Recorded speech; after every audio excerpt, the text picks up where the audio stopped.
The heyday of unionization in the American workforce is several decades old. In fact, unions are still struggling to get more workers to join, while many companies remain opposed. But in Nevada, there is a case study of a union that has broken through. And this weekend, several presidential candidates will be participating in a town hall with those workers. Correspondent Paul Salmon looks at what this union has done differently. It's part of our series on economics and business making sense. Bathroom cleaning, kitchen prep, bed making. That's the curriculum at the Culinary Academy of Las Vegas, a school run by 32 casino hotels and Local 226 of a thriving union, the culinary workers. Who learns what here and why? A restaurant busser who makes $35,000 a year can take a course to become a waiter and make $60,000 a year, and then take another course maybe to become a bartender, sommelier, and make $90,000 a year. And these courses are free. For many years, the New York Times labor reporter, Stephen Greenhouse is the author of Beaten Down, Worked Up, The Past, Present, and Future of American Labor.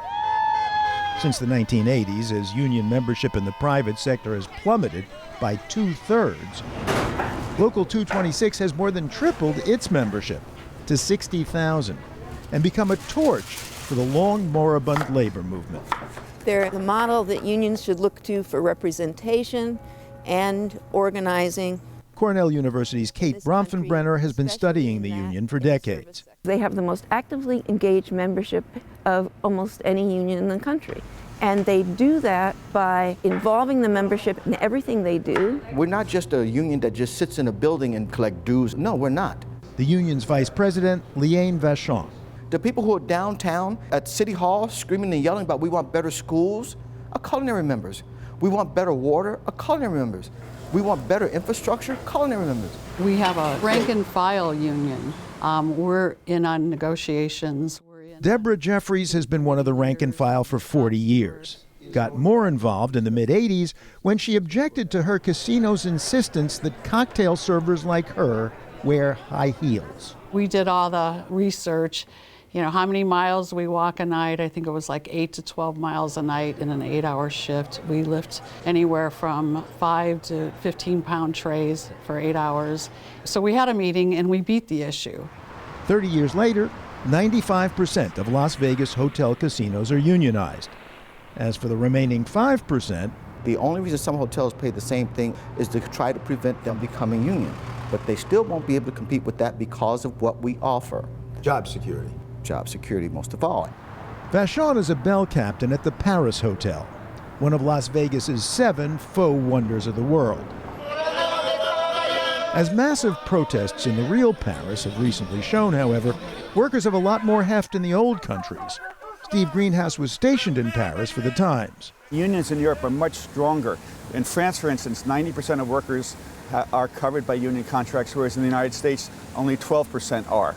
And in the private sector, just 6%. The reasons are familiar, from globalization, which invited competition from the low-wage workers of the world, to President Ronald Reagan, who in 1981 broke the air traffic controllers union that had supported his campaign, firing all its striking members. They have forfeited their jobs and will be terminated. But the culinary workers bucked the odds. Signs sell or shutting down. That was our picket sign. Gio Arguello Klein, who rose from housekeeper to head of the union, was active in the Frontier Hotel strike, which began in 1991. And how long did the strike last? 6 years, 4 months, and 10 days. There was a picket line 24 hours a day? 24 hours. 7 days a week? 7 days a week. And nobody crossed the picket line. People stick together, they fought, and when they sold the place, they back to work. It was the longest strike in U.S. labor history. The union won. Years later, the Frontier was torn down, and on part of the property, Trump International was built. It was non-union when it started. When I say union, you say power. But in 2015, says Steve Greenhouse, The culinary launched a huge unionization drive against the Trump Hotel, and the majority of the workers voted for a union, yet Trump still would not recognize the union. I wanted to come by and lend my voice. Hillary Clinton even came and joined the protest. And finally, Trump, facing presidential campaign, not wanting the whole labor movement against him, sued for peace rather than continue his war against the union. Even more striking is the union's success in Nevada, a right-to-work state, meaning all workers get whatever benefits a union negotiates without needing to join the union at all. What do you say to a worker who says, I'm going to get the union benefits anyway, I'm not paying the dues? I said, God bless you. We still got you. And sooner or later, most of them come around. And why do they come around? Safety in the workplace, seniority, pension, guaranteed work week. But above all, says cocktail server Deborah Jeffries, We have a Cadillac plan, health and welfare, that is phenomenal.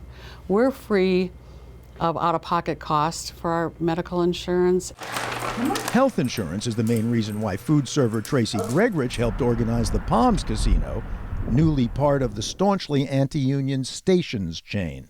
If we have to go to the emergency room, we have to pay $1,000 out of pocket. When you live paycheck to paycheck, that can take years to pay. Workers at the Palms, recently renovated to the tune of more than $500 million, have voted in the union, 84% of them. But the parent company is challenging the vote. It's harder and harder to get a contract. It's been a fight. Now, let's not romanticize unions. Over the years, many have earned their negative reputations for corruption, especially here when Las Vegas was built, for gold breaking, shirking on the job, for protecting unneeded workers, a practice known as feather bedding. How am I doing? Okay. But as I learned at the Culinary Academy, you shouldn't romanticize the work here either. This is quite physical. It is. Now, is one person supposed to do this? In 6 minutes or less. And how many beds like this would I have to do in one shift? You're going to have to make sometimes 30 of these beds. And what happens if I don't finish in time? You're going to get probably a warning, a suspension, and maybe you're going to get terminated. More challenging than the work, though, may be the future of it in the face of technological disruption. Even here in the epitome of the service sector. Every job is under threat under technology. They've got machines that are making drinks now. They've got machines that'll deliver stuff to the rooms. I'm looking for putting information in every contract that says when you come up with a new technology, union worker will be involved in it and you will train them to help facilitate whatever that's going to be. And in fact, the new contracts do include such provisions. The union reached a landmark contract with Caesars in which Caesars promised to work with the union to figure out ways to retain workers as much as possible rather than have them replaced and bulldozed by new technologies. Admittedly, this union is not in a decaying city or waning industry. But Las Vegas is not the only labor success story venue these days. Look at New York, New York, the real one. There's a great union in New York that represents thousands of janitors and window washers and doormen and elevator operators, and recently they've added more than 10,000 airport workers. Making those who work at New York's modern-day ports of entry a little less tired and a lot less poor, if not quite as well-heeled as the visitors who booked the Ellis Island Hospitality Suite back here in Ersatz, New York. One last question. Given its success, why don't more unions copy Local 226? Cornell's Kate Bromfenbrenner suspects she knows why. It is a lot of work to constantly engage the members, and involved members then want more say in the union. So involved members are a threat to the union leadership. Yes. And yet, says Steve Greenhouse, people are tired of the income inequality. They're tired of wage stagnation. They see Wall Street doing very well. They see corporate profits at record levels. And we're seeing a ton of people unionize. What do we want? Contracts. We're seeing adjunct professors. We're seeing graduate students. We're seeing nurses. Whether that would be enough to turn around the decline is another question. But there's something really percolating now. And it's on full boil here in Las Vegas. Fantasyland for visitors, the workplace for those who serve them. This is PBS NewsHour correspondent Paul Salman.